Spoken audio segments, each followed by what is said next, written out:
नमस्कार मंडळी, तुम्ही पण त्यातलेच आहात का? कांदा महाग झाला म्हणून अगदी कमीत कमी कांदा वापरणारे.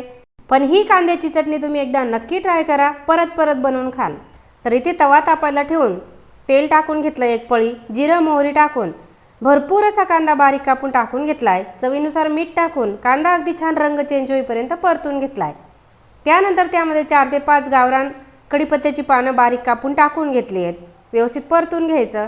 4 ते 5 लसूणच्या पाकळ्या, थोडंसं आलं ठेचून टाकून घेतलं. यामुळे चव खूप छान येते चटणीला. पाव चमचा हळद, 1 चमचा लाल तिखट आणि अर्धा चमचा काळा मसाला टाकून घेतला आहे. मसाले तुम्ही तुमच्या अंदाजाने टाकू शकतात आणि अगदी अर्धा मिनिटभर मसाले टाकून परतून घ्यायचं आहे. तर इथे छान असं सर्व परतून झालं आहे. 4 ते 5 चमचे मी भाजलेले शेंगदाण्याचं कूट टाकून घेतलं आहे. एखादा मिनिट परतून घ्यायचं आहे. कांदा महाग झाला म्हणून काय झालं, एकदा ही चटणी नक्की ट्राय करा. भाकरीसोबत चपातीसोबत अप्रतिम टेस्ट लागते.